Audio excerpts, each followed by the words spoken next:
Live from London, this is Global Business. Hello and welcome to the program. I'm Li Jianhua. And I'm Sally Baudet. Our top stories. At least 45 Palestinians, including many children, have been killed in an Israeli strike on a humanitarian safe zone in Rafah. Israel says an initial investigation finds its airstrike on Rafah caused the fire that killed civilians in Gaza. Israel and Egypt exchange fire at the Rafah crossing, killing one Egyptian soldier.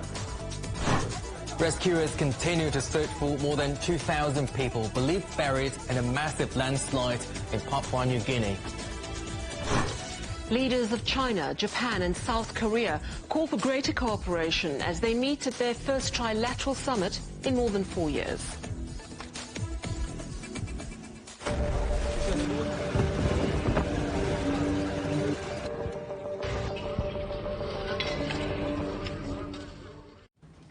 International condemnation is growing over an Israeli airstrike on a camp for displaced Palestinians in Rafah. At least 45 people, including many children, have been killed. Dozens more were injured in the attack, which targeted a designated safe zone in Gaza's southern city. Israel said 2 senior Hamas officials were killed in the strike. The attack comes just days after the United Nations top court ordered Israel to halt its offensive in Rafah. The head of the UN Palestinian Refugee Agency says the strike once again shows that Gaza is, quote, hell on earth. I cannot comment on the casualties because we haven't been able to properly communicate with our team on the ground. I saw images. They are deeply disturbing and horrifying. I think we have been clear more than once. There is no safe space in Gaza. Our correspondent Akram Al-Satari is in central Gaza and joins us now. Hello, Akram. What is the latest you can tell us about the search and rescue operation in Rafah?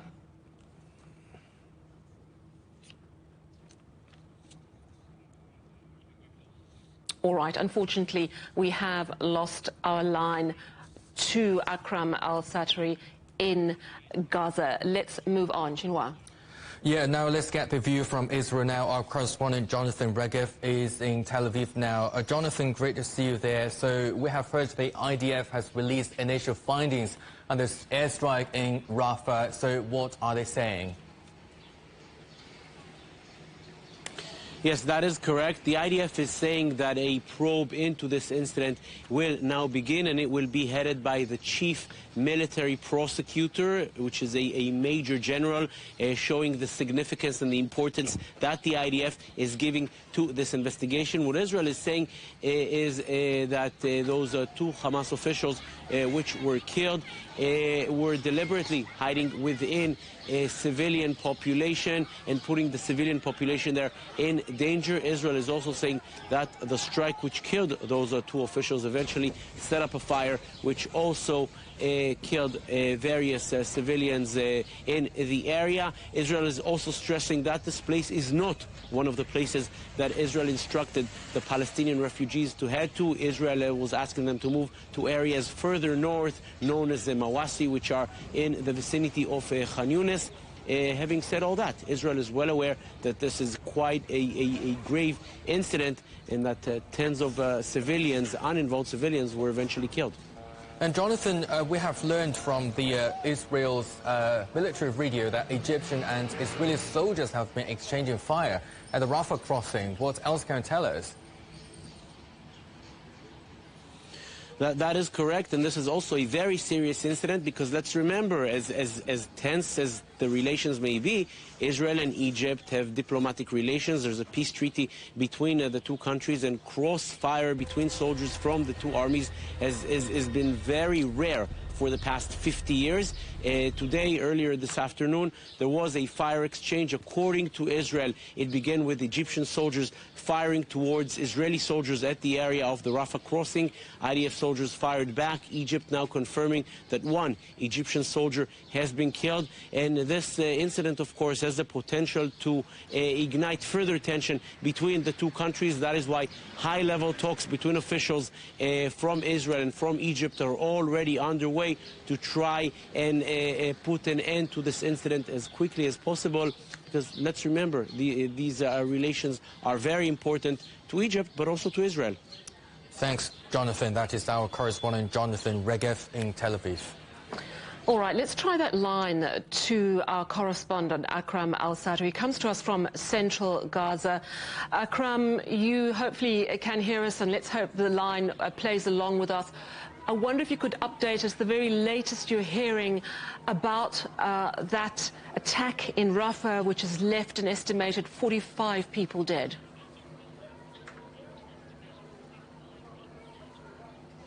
Yes, indeed, the incident in Rafah left around 45 Palestinians dead, 29 of whom are children and women. The incident is extremely heart-wrenching and devastating. I was in the location. I saw the children trying to search for the remains of the other people who were injured. I saw children also being injured. I saw children losing their limbs because of that ongoing incident. I saw the bodies of the people. Last night when the bombardment took place, the field hospitals were receiving very large number of Palestinians who were affected by that. According to some health sources in Gaza, medical sources, they are confirming around 249 Palestinians were killed. 8 F-16 missiles hit the area. The area is makeshift area, makeshift camp that is made of tin and that is made of tents as well. And the shrapnel and the radial of those shrapnel was extremely devastating. Just 2 hours ago, I was in that location and I saw Palestinians still trying to find some of the body parts and some of the pieces of the bodies that were shattered into a large area. And that the place that was used for a kitchen was also devastated and was totally burned. Some of the victims were burned. Unfortunately, some of them are children and elderly people. So it's a very devastating incident that took the life of more than 45 Palestinians and is likely to take the life of more given the critical conditions of some of the cases. And that case incited a very broad insecurity among the people. I saw people collecting their tents, collecting their furniture, or collecting whatever they have, the sheets. All right, we seem to have lost that line to Akram, but he certainly was able to update us on the very latest information from the attack on Rafah. Yes, Spain, Ireland and Norway say they hope their recognition of Palestine as a state will offer a reset for peace in the Middle East. The three foreign ministers speaking ahead of Tuesday's formal recognition say they would like other European countries to follow suit. European Union foreign ministers are meeting in Brussels with the Arab Contact Group, which includes Saudi Arabia and Egypt, also in attendance. Our correspondent Will Denzilo joins us from Brussels. Hello, Will. So ministers have given the green light to reactivate the Rafah border mission. What more can you tell us about this? Well, this is the first day of two where EU foreign ministers are discussing a number of policies, and front and centre, of course, is the situation in the Middle East. And we're hearing some updates from Ireland's foreign minister saying that for the first time ever, the group of 27 foreign ministers have discussed the possibility of slapping sanctions on Israel and Israeli members, including the possibility of sanctions on Israeli settlers. This comes in the context of the fact that the ICC have issued arrest or have requested the possibility for the ICC to request arrest warrants for senior members of the Israeli government, including the Prime Minister Benjamin Netanyahu, as well as several Hamas officials. And the ICJ just on Friday, the International Court of Justice over in The Hague, ordering Israel to cease its military offensive in Rafah. So significant development there, but it must important to note that, according to analysts that I've been speaking to in recent days, because of the divisions within the EU, if we cast our minds back just a few months, and the EU has struggled to even find consensus to call for a unified ceasefire within the 27-member bloc, then there is some scepticism whether the EU could move forward on an issue such as sanctions. But the fact that this is even being discussed is certainly a market development for the EU as well. And when it comes to the EU's actions on the border with Rafah, that is something is seen as far more credible, that we could see real action on the ground. The EU have agreed to that in principle to hopefully play a part in bringing urgently needed humanitarian assistance into southern Gaza. So on Tuesday, Spain, Ireland and Norway will officially recognise Palestine as a state. In terms of next steps, that's going to be an interesting journey. But talk to us a little bit more about the Arab Contact Group giving their vision at this meeting as well. Absolutely. This is really seen as an attempt to kickstart a process that has been so stagnant for so long. And we got some interesting insight from Norway's foreign minister earlier on Monday, when he said that the fact is that for years Norway had first sought to see a peace process come into effect, start to take root, and then for a Palestinian statehood to be recognised. He said that essentially that isn't working. That is why they need to flip the script, and that's why they want to kickstart peace proposals. That is a major reason why the Arab Contact Group is here meeting with EU officials to see what exactly can be done to galvanise this process. The message from Spain, from Ireland, from Norway's foreign ministers is that a two-state solution is absolutely vital, not just when it comes to securing a degree of safety for Palestinians, but for Israelis as well. Important caveat, though, that a message from Israeli officials, they are furious with that action taken by several of those nations in Europe, saying that it's effectively akin to supporting terrorism. All right, thank you very much, Will Denslow in Brussels. More than 2,000 people could have been buried by the massive landslides in the village in Papua New Guinea. The island nation's disaster centre says unstable ground damaged the roads, and the remote location of the village are making relief efforts particularly difficult. The government is now focused on clearing debris and improving access to the disaster zone in the northern Angka province.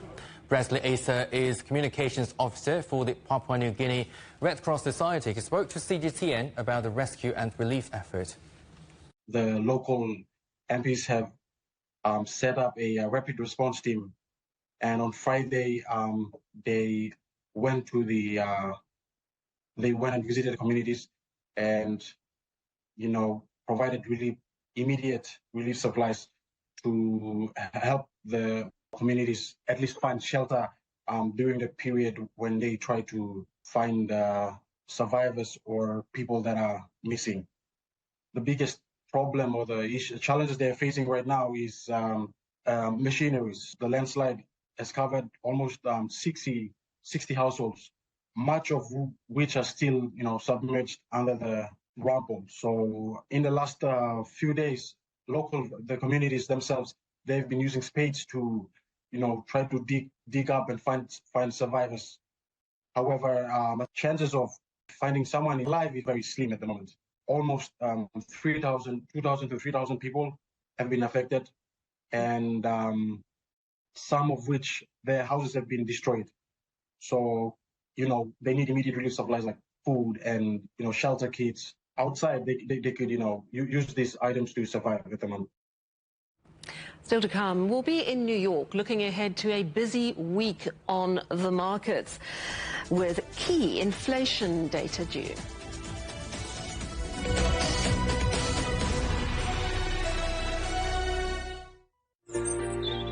Ever wondered what's the difference between a bear and a bull market?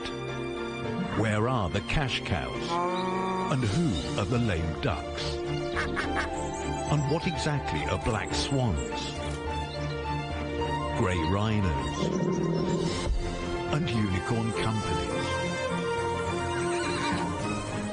Make sense of it all with Global Business, only on CGTN.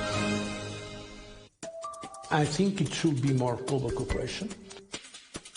I would like to hear more the voice of the developing countries. Globalization has lifted more than 1 billion people out of poverty. The green transition has to happen. It's a necessity. Well, China and the United States are important powers in the world. What unites us is much more than what divides us. And I believe China is committed to this agenda. Join me, Juliet Mann, to set the agenda at these times every weekend on CGTN.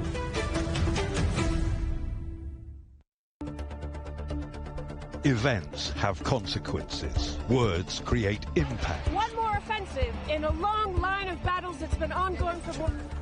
Just got to be careful here with some gunshots. Excuse us. The world today matters for your world tomorrow. The number of casualties is growing quickly. Why, this is one of the hardest hit towns in the region. The world today, every day on CGTN.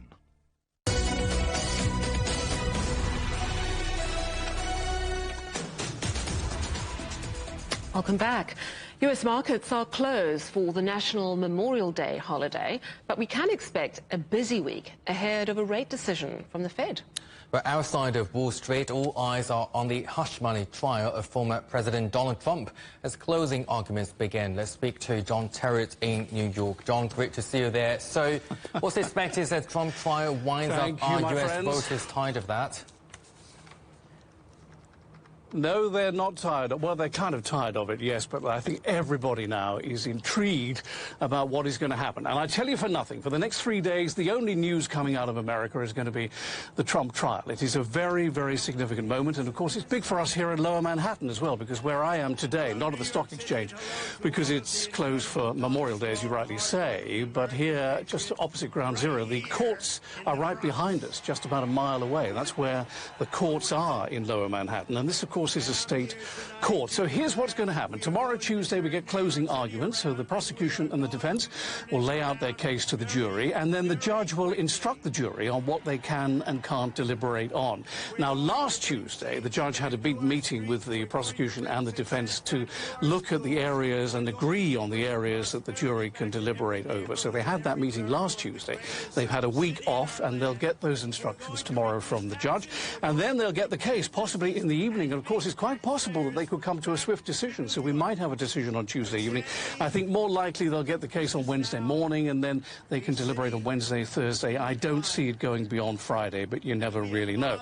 Now, former President Trump is accused of knowingly falsifying business records at the Trump Organization with two things in mind. First of all, to obviously keep things straight and narrow on his books illegally, but secondly, the accusation goes to defraud the American people in the run-up to the 2016 presidential election. So the prosecution must prove to the jury that he knew he was signing off on false business records, and that he knew the payment to the adult porn star Stormy Daniels was a way of keeping her quiet to deceive the American voters before 2016.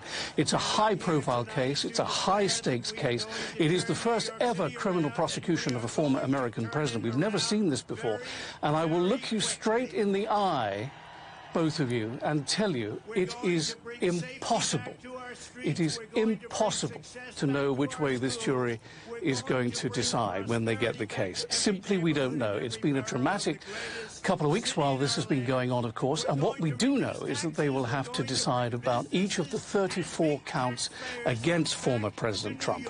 And whatever, if he's found guilty in any way, he will appeal it, of course. And I think what might end up happening, I'm going to stick my neck out for you here and say he may be found guilty on, for example, 9 of the 34 counts, but he will, of course, appeal that. There could be a hung jury as well, which means that the prosecution would have to decide whether they want to try the case all over again. Because remember, of the 12 jurors on each of the 34 counts, it only takes one juror to disagree with the other 11. So say the 11 want to find President Trump guilty on a particular count, it only takes one juror to disagree, and that's a hung jury. And of course there could be an acquittal as well. A man could be acquitted on all 34 counts against him. Now what you want to know, I know, is will he go to jail? Yeah, it seems like nothing is decided. The answer to that is almost certainly... Yeah, John, sorry to jump in. So on a slightly different note, so what about business week ahead? And as we are expecting some key inflation data. Yeah, well, what everyone wants to know is, will he go to jail? That's the key thing. And the answer to that question is almost certainly no, he won't. And the reason for that is because it's a first offence. It's a non-violent offence. And what most people seem to think is likely to happen is that it will end up with either a fine or a suspended sentence. So he'll be kind of sent to jail, but it will actually be suspended and he'll never go. The biggest question of all, though, is what will be the outcome in the polls? If he is convicted, what will that do to his poll numbers? At the moment, he's ahead in 5 of the 6 swing states, although President Biden is catching up. Now, as for the week ahead, well, we've got a very busy week on retail and data. Among the retail stocks, Best Buy, Costco, The Gap, and Dick's Sporting Goods. I love Dick's Sporting Goods. It's a big nation. It's a sort of sports authority here now, where you go for your sporting gear.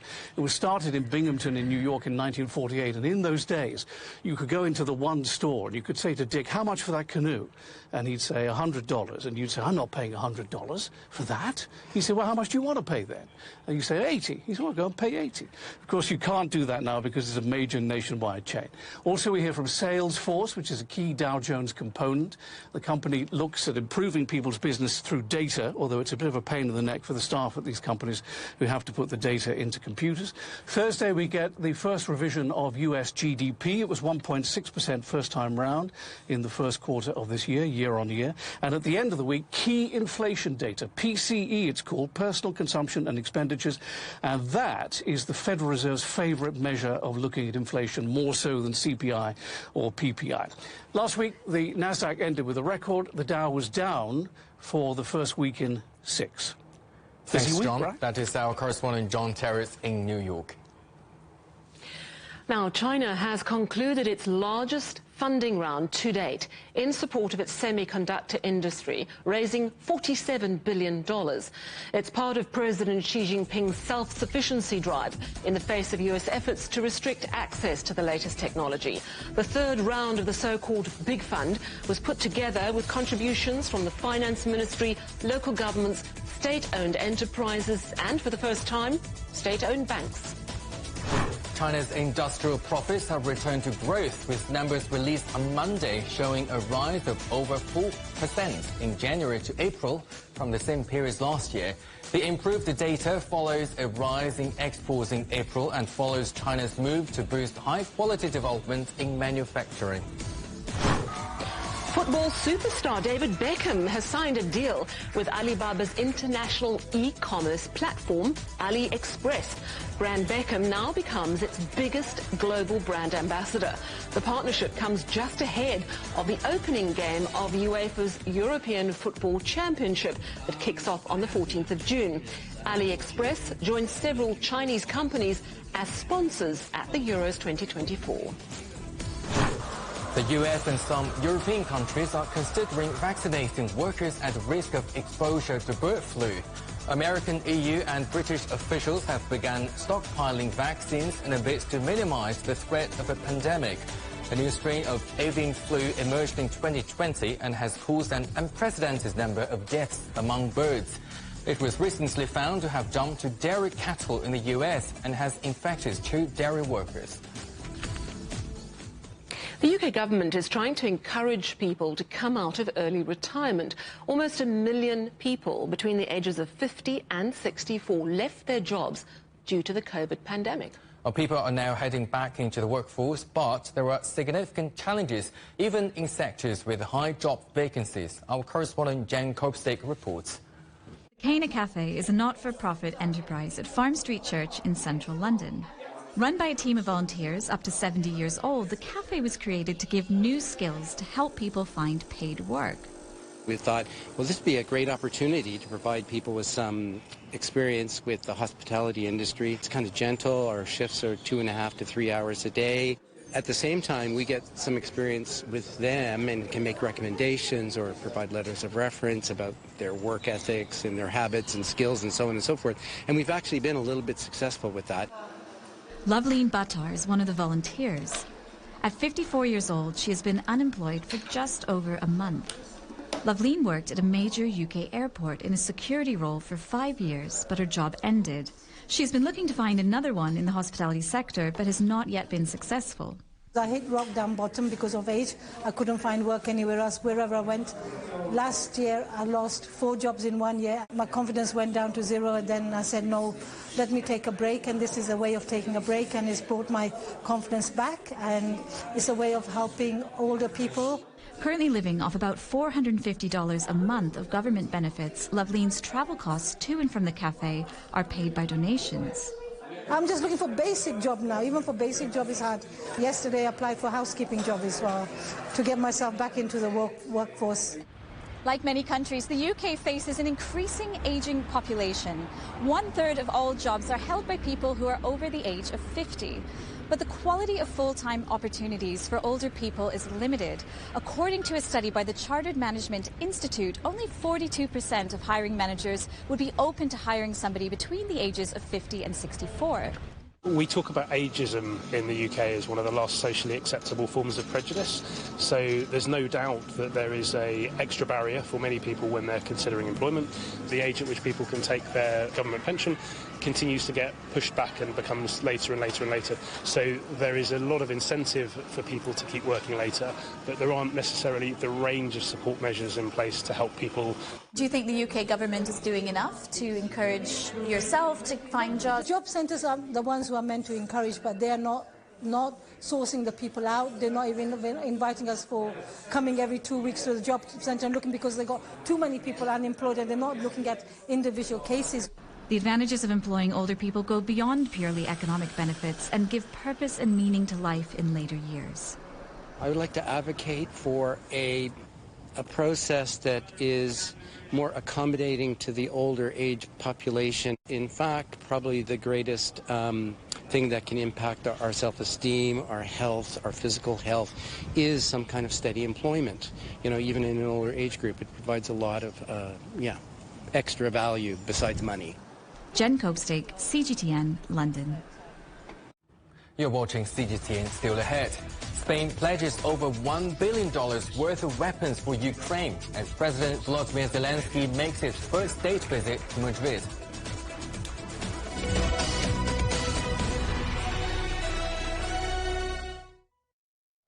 What do we mean when we talk about the difference? Brazen axe. The difference is in the detail, the background, defense ministers from the wider angle and perspective of every story. Wherever the story may be. CGTN. See the difference.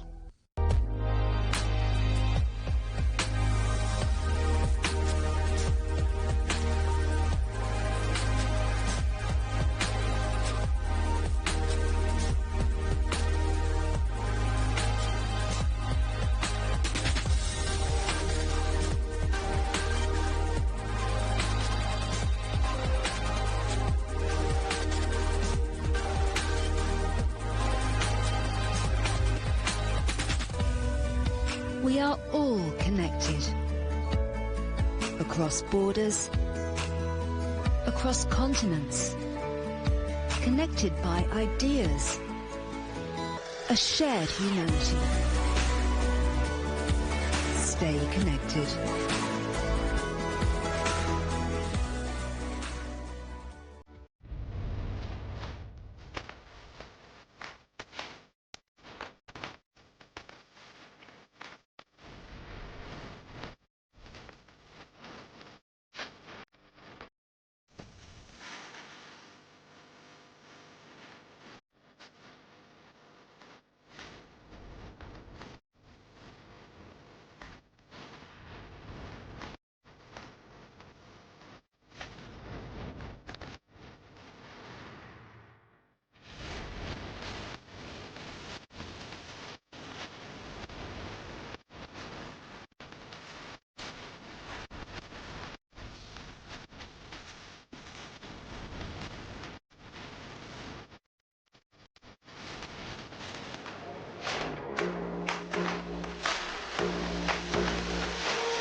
Welcome back to Global Business Europe with Sally Burdes and Li Jianhua. The headlines again. At least 45 Palestinians, including many children, have been killed in an Israeli airstrike on a humanitarian safe zone in Rafah. And Israel says an initial investigation finds its airstrike on Rafah caused the fire that killed those civilians. Emmanuel Macron is continuing his three-day state visit to Germany, the first by a French president in 24 years. The trip is meant to signal unity ahead of next week's European parliamentary elections, in particular a warning against the rise of far-right parties. Earlier, Macron laid a wreath at Berlin's Holocaust Memorial. He's now in Dresden making a speech at a church destroyed by Western allies during the Second World War. Our correspondent Peter Oliver is in Berlin and joins us now. Hello, Peter. So what are Macron's key messages coming through on this trip? There's a lot of symbolism involved in not only where he's speaking, what he's speaking about, but also what language he's speaking in.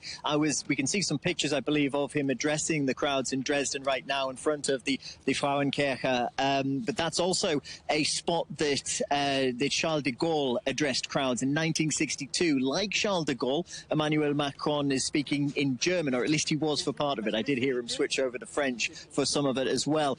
He's speaking at an event for European youth, a pro-European rally concert that's taking place there, and a lot of the message that is coming from the French president is directed towards those younger voters who will be going to the polls in European elections next week. He's talking about competitiveness, security, defence and democracy, particularly protecting the European Union as we see it. Now, the text of the speech, as we understand, is pretty much a translation or a cribbing of what the speech he gave at the Sorbonne not so long ago. It doesn't paint a particularly rosy image of the state of the European Union at the moment. In fact, going on to say that it's under attack in some ways, and if we don't challenge that it could disappear from us altogether. Expect him to say that more support is needed for Ukraine. Expect him to say that more investment is needed in green energy transition. Expect him to challenge messages put out by Germany's finance minister, Christian Lindner, that you can't borrow money to invest money. Macron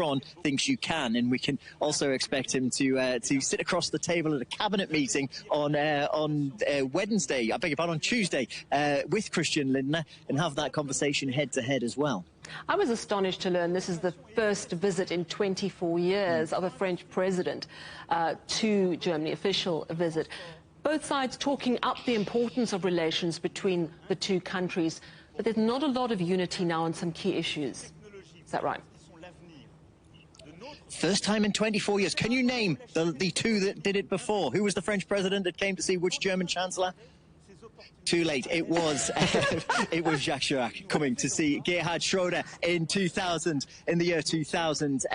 He's here all the time, Macron. He's here very regularly. People from his government are here all the time. Just this time, they're getting the big plates out, they're having the fancy dinner, and he gets to sign the guest book in the Schloss Bellevue, the German president's residency. It's because there are these sticking points, these wrinkles in the Franco-German relationship. Even on things that they agree on, they don't agree how to get to the end point, particularly on Ukraine. Both France and Germany, big supporters of Kiev. Germany has put pressure on France to deliver more military aid, more financial aid. Germany comes in second on some lists, France ninth in comparison. However, France turns around and says, well, we're giving them the cruise missiles that they want. What about your Taurus missiles? Now, Olaf Scholz says no. When it comes to Taurus missiles, the range of that weapon system means that they could potentially hit targets within Russia. Olaf Scholz sees that as having the potential for escalation. So they don't agree there, even though they both support Ukraine. There is also the issue of what's called European strategic autonomy, basically not just following what the United States tells Europe to do. Emmanuel Macron wants Europe to be standing on its own and making a few decisions by itself. Olaf Scholz not so keen on doing that. You've got to look to who's in his cabinet. He's part of a coalition, including the Green Party here in Germany, and the Green Party candidate for Chancellor a couple of years ago when they put Olaf Scholz into power. Well, she ran on a message that was on foreign policy and on defence. We must be in lockstep with the United States, and particularly with the Democratic Party of the United States. So there are issues there. There's little wrinkles and rankles, and they're trying to work those out, because the message we're getting from both sides is when France and Germany are pulling in the same direction, Europe is stronger for it. So we'll be keeping an eye on what comes from that cabinet meeting tomorrow. Don't expect it to be full of the handshakes and smiles that we've seen over the last 2 days, but there will be something interesting coming from it, I'm sure. Oh, we'll keep a close eye. Thank you so much. That's our correspondent, Peter Oliver, in Berlin. Spain has pledged more than $1 billion in military aid for Ukraine as part of a bilateral defense deal signed between Ukrainian President Volodymyr Zelensky and the Spanish Prime Minister Pedro Sanchez in Madrid. Our correspondent Ken Brown reports. Ukraine's President Zelensky met with Spanish Prime Minister Pedro Sanchez in Moncloa, the PM's residence right here, on Monday. Both signed an agreement renewing Spain's commitment to help the Ukraine in its ongoing conflict with Russia. Sanchez unveiled a new military aid package worth over $1.2 billion, including Patriot missiles, Leopard tanks and more. It's Spain's biggest contribution so far, and comes as President Zelensky made renewed calls for more aerial defense weapons, saying Russia is launching 3,000 missiles a month aimed at Ukraine's civilian population. Zelensky was met by King Felipe VI and military leaders at the airport, an unusual official welcome that was an early message of strong support for Ukraine. This visit was previously scheduled on May 17, but cancelled after Russia's intensified offensive in the northeast. Russia further opening a front in a war that has for almost 2 years been largely fought in the east and the south. Talks with Sanchez and other parliamentary leaders also included plans to coordinate their steps ahead of an upcoming Ukrainian-initiated peace conference in Switzerland and the EU summit. To conclude the visit, King Felipe and Queen Letizia hosted the Ukrainian head of state at the palace before Zelensky flew back to her country and a conflict with no end in sight. Ken Brown, CGTN, Madrid. China's Premier Li Qiang has hailed what he calls a new beginning in relations with Japan and South Korea.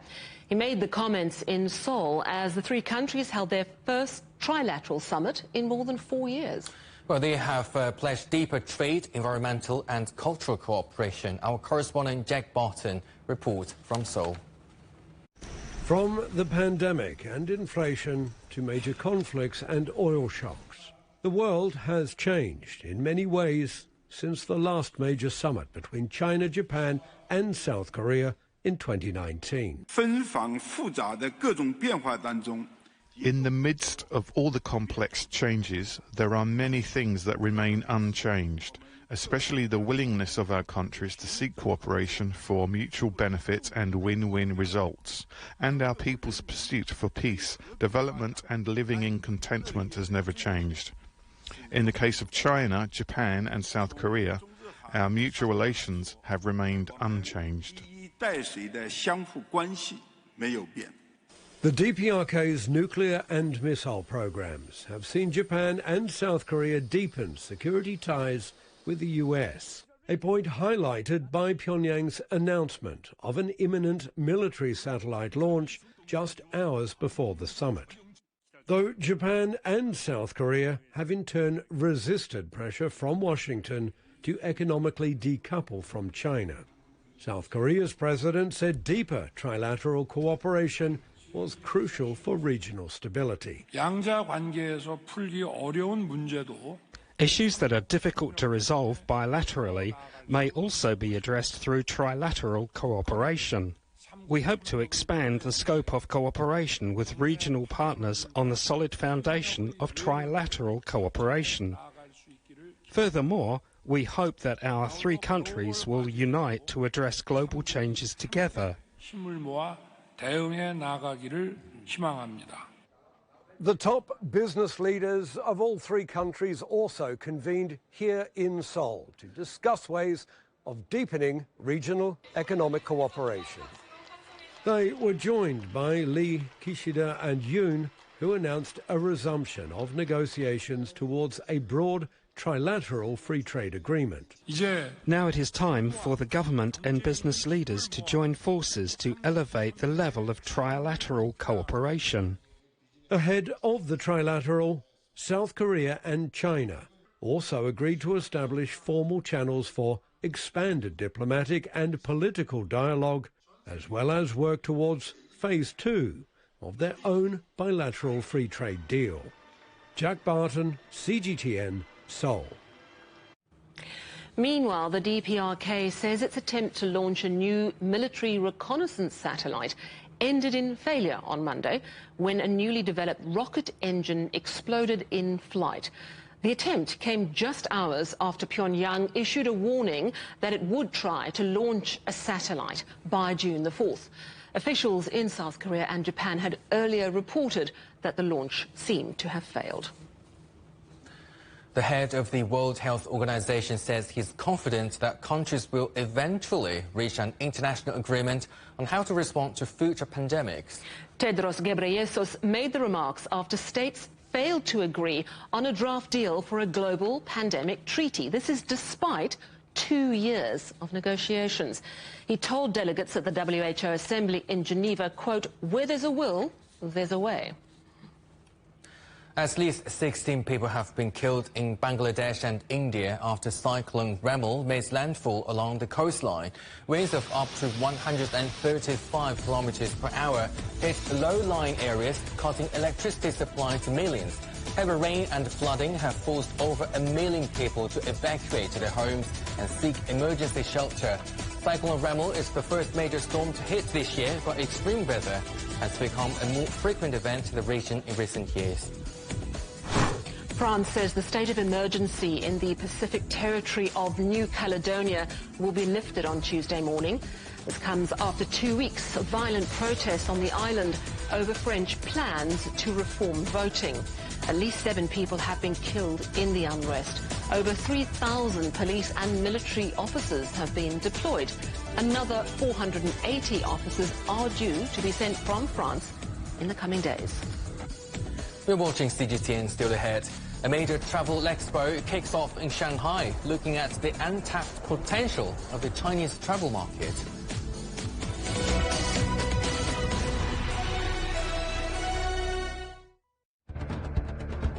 Events have consequences. Words create impact. Unprecedented scenes that we saw. The cleanup operation is now well and truly underway. Parts of southern Europe remain in a state of emergency. Context gives meaning. People make history. Far more than 1,000 people have come here today. But authorities are still on high alert. So now we've actually become the border on this road. A complex world demands a comprehensive view. But with the cleanup efforts more or less under control, the economic impact is bound to ripple across the country. There's plastic pollution everywhere. Because the world today matters for your world tomorrow. This is the living area of the crew. The focus is firmly on future technologies. Well, this is something completely different. The world today, every day on CGTN.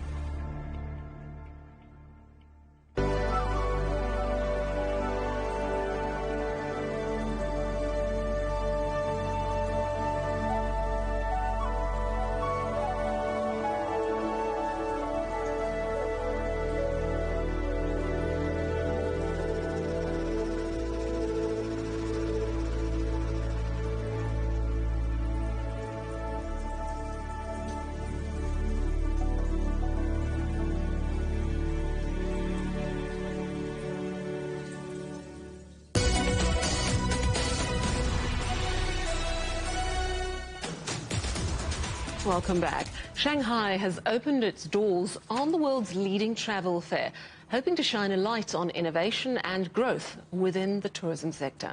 Well, China has brought out visa-free policy for over 10 European countries, just one of the measures the tourism industry is hoping will help it reclaim grounds lost during the COVID pandemic. Our correspondent Wang Siwen reports. The highly anticipated ITB China 2024 is taking place from 27th to 29th at the Shanghai World Expo Exhibition and Convention Center. The exhibition marks a pivotal moment for the global tourism community. Well, since 1966, ITB, the world's leading travel hub, the B2B trade show, has been held over 50 years. Every year for its ITB branches, it has ITB Berlin, ITB China in Shanghai, which is one of the most vibrant cities in China, ITB Asia in Singapore, and ITB India. The three-day trade fair takes place every year and is being accompanied by a strong conference program and a wide variety of networking events. Over 600 tourism organizations, companies from over 80 countries and regions, over 1,000 selected buyers, and over 100 keynote speakers. ITB China has reclaimed the highs of 2019, reflecting a remarkable 60% increase compared to last year. Presentation Hub will feature keynote speeches and panel discussions, highlighted sessions on meeting, incentive, conference, exhibition, travel technology, China's outbound tourism, China's inbound tourism, and the dialogue between China and Europe tourism. Among the highlights of this year's exhibition are 13 new destinations on the show floor, including Georgia, Peru, Romania, and Uzbekistan. For the first time, ITB China will introduce a China inbound tourism section, inviting overseas experts and industry leaders to explore opportunities for Chinese inbound growth in alignment with outbound and domestic trends.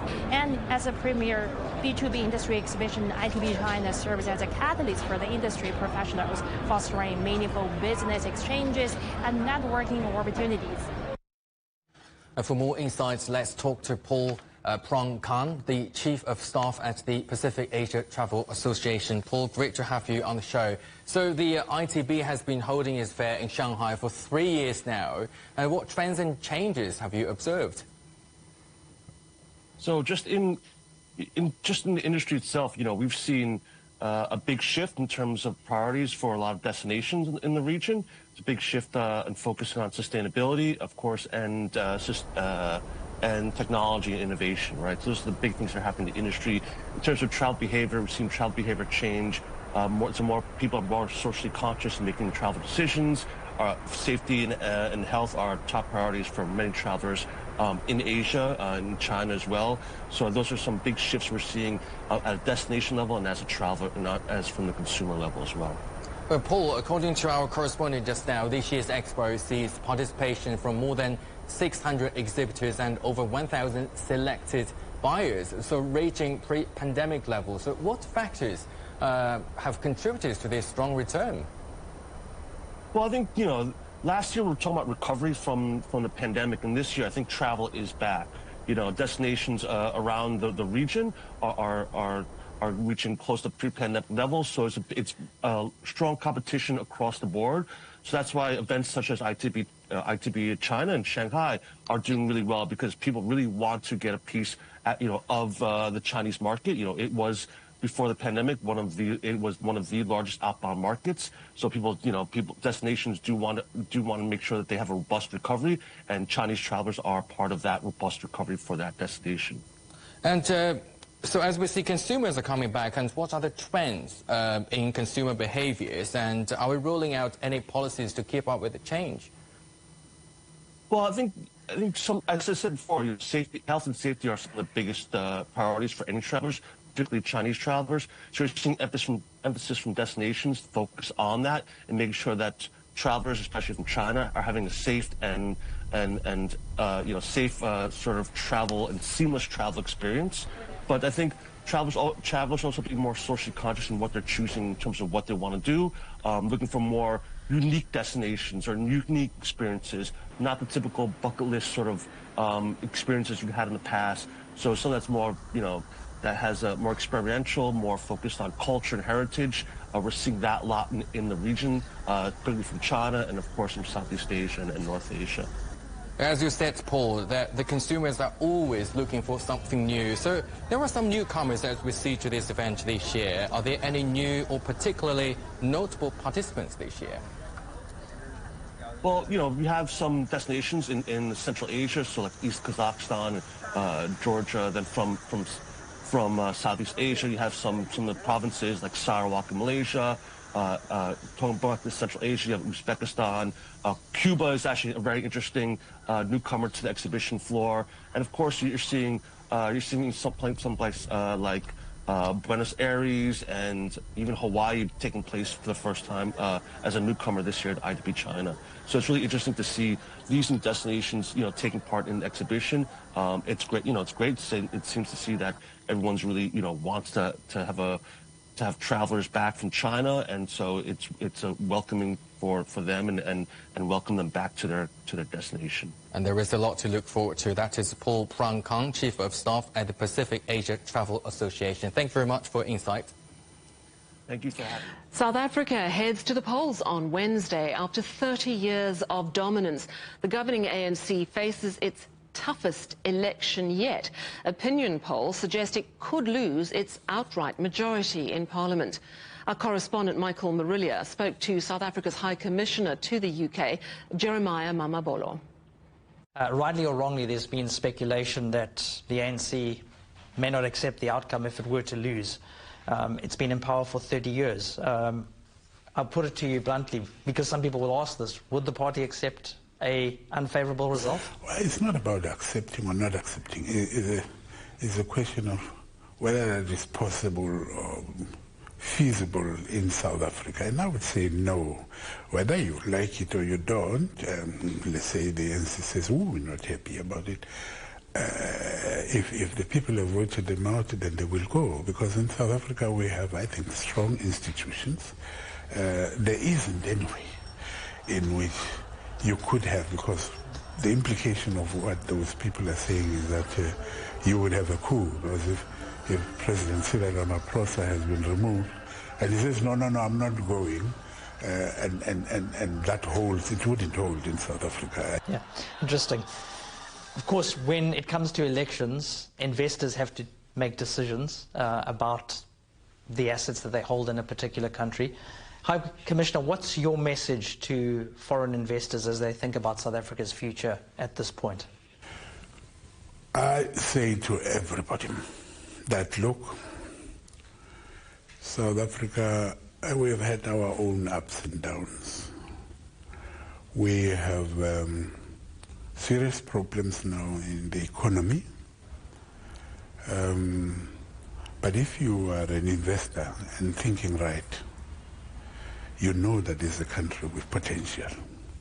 You know, my English teacher taught me a term. He talks about the vicissitudes of life. The vicissitudes meaning the ups and downs. Sometimes, you know, we always take things for granted, and we always hope that things will go higher and higher. But sometimes it dips down. And we've had a number of factors that has brought us to our lowest point in the economy. But I say it's a country that has potential. It is going to go up. And I tell the investors, if you overlook what is happening now, and you know that we're on a swing, we'll go up, you want to be part of that movement going up, so that when we're there, we will always remember that you have been with us. South Africa's faced major challenges when it comes to basic infrastructure, such as electricity supply. How will you convince investors in the UK that doing business in South Africa is worthwhile given those challenges? Part of that is we're transitioning. The UK and other European countries are involved in trying to help us with this transitioning.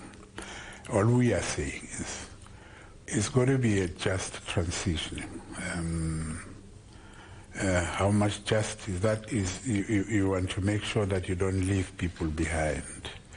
You don't want to just suddenly close some of the big companies and have an increase in unemployment simply because you want to tackle the climate problems that we have. We want to be part of the future where you have this clean energy, new batteries, and so on, and we're plugged in with the international community in that. We don't want to be left behind. For example, people are producing electric cars nowadays, and we sell parts of our cars to the UK, And clearly, if we are not part of this movement going forward, we will be left behind, even in terms of accessing the markets in Europe would be a problem. Thank you so much for your time. Great pleasure. Thank you for having me.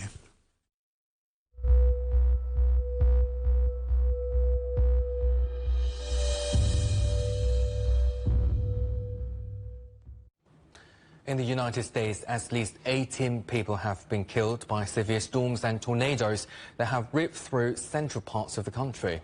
Hundreds of thousands of people are without power, and forecasters are warning of more severe weather. Poppy Mputing reports. This is the trail of destruction across Cook County in Texas, as tornadoes and high-velocity winds whipped through this rural area Saturday night. Officials say the deaths here included at least 2 small children. Severe storms downed electricity lines and caused major power outages. Fatalities were also reported in the neighboring states of Oklahoma and Arkansas. This following deadly twisters in the state of Iowa just a few days ago that killed at least 5 people. Some experts link this year's high number of tornadoes in the U.S. to climate change, also fueling more periods of extreme heat. Well, of course, we know that heat waves have always happened and will always occur, also in the future. But what we also see is that heat waves all around the globe are becoming hotter, more intense, and also more frequent due to climate change. Parts of the U.S. South are currently in the midst of a heat wave. Meanwhile, the storm system that's battered the Midwest is moving eastwards through the weekend. Heavy rain threatens to snarl traffic and cancel flights as millions of Americans, a record number, are traveling over the Memorial Day holiday. As Americans mark the unofficial start of summer this holiday weekend, many are also braced for another record-breaking hot season ahead. A stark reminder of the potentially deadly weather events that could still be on the horizon. Poppy Mputing, CGTN, Washington. Let's go through your headlines once more. At least 45 Palestinians, including many children, have been killed in an Israeli strike on a humanitarian safe zone in Rafah. Israel says an initial investigation finds its airstrike on Rafah caused the fire that killed civilians in Gaza. And Israel and Egypt exchange fire at the Rafah crossing, killing 1 Egyptian soldier. And that's it for Global Business Europe. Thanks for watching. Coming up next on CGTN, Africa Live. We'll see you again tomorrow, same time, same place. From all the team here in London. Bye. Bye.